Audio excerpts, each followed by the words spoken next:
Hey there, I am back with a deck preview, and this is one that I am super pumped about. That's because today we're going to be looking at the prototypes for Rattler Gorge by me. That's right, I am producing my own deck of cards.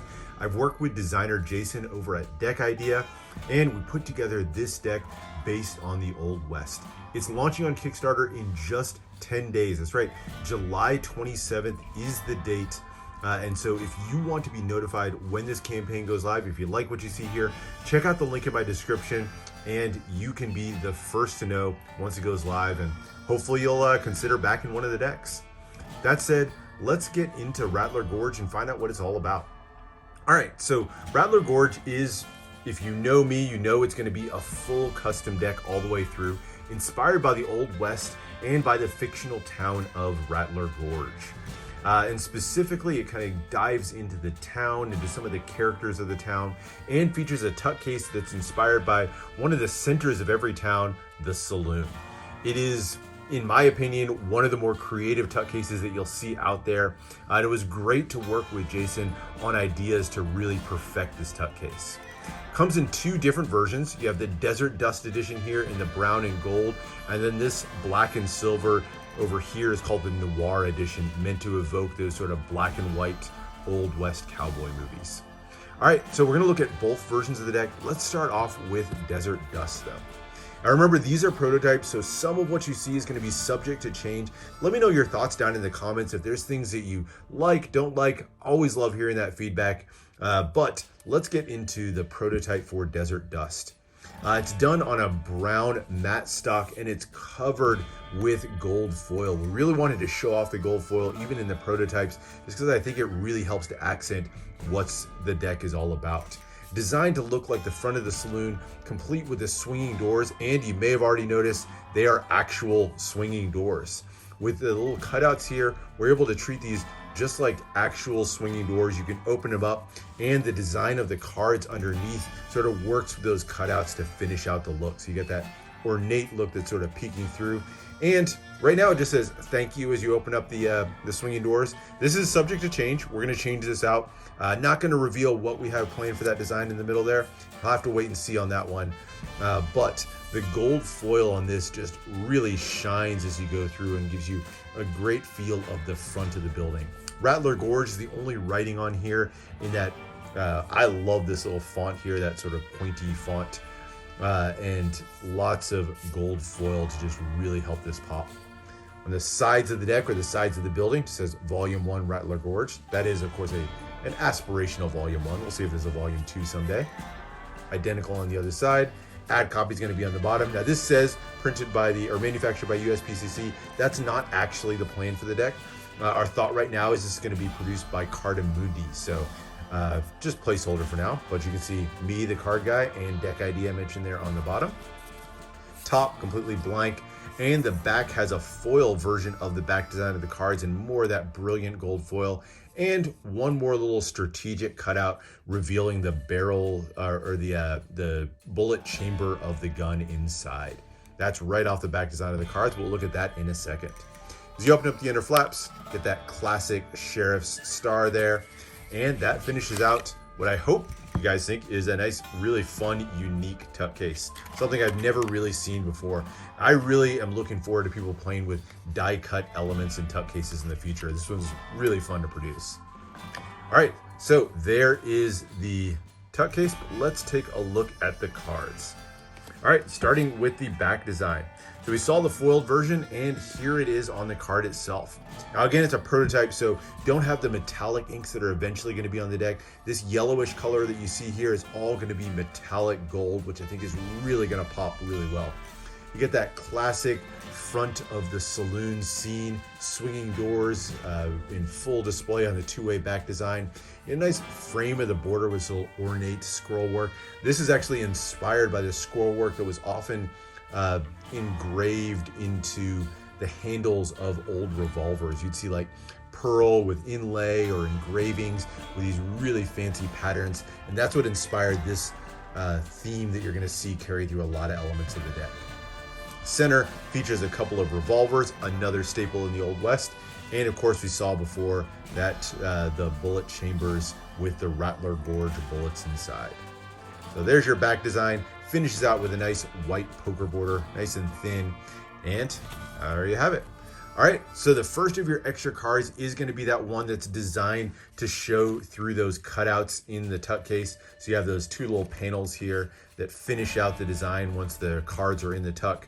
You get that large spade pip at the top with Rattler Gorge. And of course, we'll see what we put there in the center. Not going to be just a thank you, but wait and see on that one. So there's your add card, I'll call it. You also get a couple of jokers, and they are a diptych joker. Now, they're two jokers that do stand alone, so you can just use these as individual jokers, but they feature two cowboys, guns drawn. One of them is the bandit. You can tell because of his bandana over his mouth there. And they're in a little bit of a standoff. So when you use this like a diptych joker, it's almost like they're in a standoff. I like the fact, by the way, that these can be used as standalone jokers or combined as a diptych. A lot of times when you get a diptych joker, it's literally just an image split down the middle, which means you can't use them as well as individual cards. But you get the black and the red jokers, and yes, this entire background is going to be in metallic ink. So I think these are really going to shine in the final deck. So there's your two jokers, and then into the ace of spades. Power ace of the deck features that large spade pip made up of rifles and then revolvers. You get those chambers once again, and Rattler Gorge written right there in the center. And on the long barrels of the rifles here, you have me, the card guy, and DeckIdea given credit there. Pips and indices, nice and easy to read, and in all four corners, by the way. Makes it nice and functional whether you fan your decks to the left or fan them to the right. You can still see that index in the corner. So black, classic shape to the spade pip, and the index there in the corner. The other three aces are all showing off the sort of custom pips that we're going to get with the rest of the deck. So the indices in the corner feature a simpler pip that's easier to read, but as you go into the ace, you get a preview of the gold accented custom pips that are going to be used throughout the rest of the deck. So the hearts, clubs, and diamonds all feature gold metallic ink elements that just give that extra little flair. And of course, once again, these are inspired by those engraved revolver handles. So there's your pips, and you'll see those on display as we go through the number cards throughout. So nice unique layout to these overall. Gives a fun different feel to the deck, like the different grid pattern there used for the nines. The black cards are just black with a gold on top, and then the gold on red for your classic red cards. It's that classic crimson. So a quick look through the number cards. Clubs are my favorite of the four pip styles. And then last are the diamonds. So that's the number cards, but let's get into the court cards. Now, I'm a huge fan of character-driven decks by guys like Yoku and Third Way. And so the court cards were really important to me. I wanted to do something cool, different, give some backstory and life to some of the characters. Now, I'm not going to talk about all of the stories of the characters because I want to leave some of that for the campaign. So make sure you follow the campaign, link in the description, if you want to find out even more about all the characters, because there is more to discover. We start off with the spades. So the theme of the spades, these are the bandits who terrorize the town of Rattler Gorge. And so you have Callows over here. It's Callows' gang, and so he's the ringleader of the whole group. You can see him framed with that gold, yes, going to be metallic again, but gold metallic frame, complete with the classic money bag in his hands after having robbed a bank. And a couple of the other members of his crew featured as the Queen and the Jack. All of them different weapons in their hands, from the revolvers or the dual-wielding revolvers, or even that classic Bowie knife in the Queen of Spades' hands. Of course, you can't have the bandits without having the law, and so the hearts feature the sort of protagonists to the antagonists that were the spades. And this features the sheriff on the King of Hearts, that black coat, classic sheriff's badge there on his lapel, and the revolver or that rifle in hand, and then a couple of his deputies as the Queen and the Jack. I like how these all pop off with that red panel in the background on the red cards, so I really like the red panel. All right, then we go to the clubs. So the exterior of the deck is the saloon, and so the clubs pay tribute to some of the patrons that you might find in the saloon, the patrons or the characters you may see in the saloon. So the Jack of Clubs is the gambler, always there in the corner, And of course, not the most honest gambler. You get a little ace of clubs reveal there with the ace up his sleeve, and then the little fan of cards in his hand. The saloon girl, another staple of the Old West bar. Saloon girl there to help serve drinks to the patrons. And so you can see her there complete with that classic feather headdress and the fan in hand as she goes to entertain everybody and provide them with drinks. And of course, the humble bartender is the king of clubs. Last but not least, we go to the last of the town people featured on the diamonds, sort of a random assortment of some of the other townsfolk you may see. First, you have the priest featured on the Jack of Diamonds, Bible in hand. The Queen of Diamonds is a farmer, farming obviously a big part of what was going on there. So pitchfork in her hand. And my favorite card of them all is the King of Diamonds. And this one is, you don't see this in all the Old West stories, but you see it a lot, and that's the snake oil salesman. Snake oil salesman would sell was basically mineral oil, but they would claim that it was snake oil and it could cure all of your, everything that ailed you. They were basically conning the people of the town. And so wanted to include a snake oil salesman as one of the parts of my deck. He actually has a name. His name is Lyle Stanley, and that's a nod to a couple of things. Clark Stanley was the first and most famous snake oil salesman out there back in the historical Old West. And Lyle is actually a character from The Simpsons that was modeled after Clark Stanley. He was a character who conned the town of Springfield out of their money so that he could build this giant monorail, if you ever remember that episode. And so that's the story behind the King of Diamonds. And that is the last, and like I said, my favorite of the court cards. Now, I'm not going to talk too much about the handling, but these are going to be done by Cardamundi, so you know to expect some phenomenal handling with this deck when the final one is made. But let's jump real quick and look at the silver version of the deck, Noir. Again, inspired by the classic black and white movies. This one gets a palette change to be gray or black with the silver foil all the way through. Same design, same great cutouts to give you that fun feel to the deck overall. But a different aesthetic as you get kind of a black and white feel to the deck overall. Same design elements here, and the cards get a color swap as well. So where we had gold metallic inks throughout the Desert Dust edition, the Noir gets silver metallic inks against a black background. I love the contrast on this one. I think I might like the contrast on this one even better than the gold version. I think they both look great, but I really like the contrast and how it pops on this one.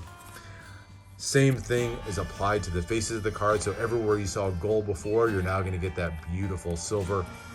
Court cards take on a completely different feel as that red, I think, just really pops that much more against the silver. So that is the Noir version. Both are going to be available on day one of the campaign. And look forward to a few more goodies in there. So there will be some stretch goals and some fun little additions that you can look forward to as we go through the campaign. So hope you guys will consider backing the campaign. I am super excited to launch this. Just as I said before, this is going to be launched on July 27th. Link in the description will show you where you can be notified when these go live. Check me out on Instagram if you want to see more shots, more pictures of the deck overall. But otherwise, hopefully I will see you guys on the 27th. Let me know if you have any questions about the deck, anything at all that I can answer. Happy to help you guys out. But that's it for now. Thanks for checking out Rattler Gorge with me. Hope I'll see you next week, and I'll see you for the next one. All right, here we go. If you want your chance to win a prototype copy of the Noir edition of Rattler Gorge, listen up. All you have to do, make sure you're subscribed to the channel. Leave a comment down below. Give me some feedback about the deck, good or bad, whatever you think of it. Just share your thoughts on it. And make sure to follow the link in the description so that you can be notified when the deck goes live. And that's it. Do those three things and you can win your own copy. On launch day of the deck release, I will draw one winner here. And by the way, if you want a chance to win one of the Desert Dust editions, go check out my Instagram. I'll be posting another giveaway where you can win one of these over on Instagram. So here on YouTube, Noir Edition, on Instagram, the Desert Dust. Get a chance to win both of them. So check that out. Make sure you follow the 3 steps and you will be entered to win. Anyway, that's it for now. Thanks a lot, and I'll see you for the next one.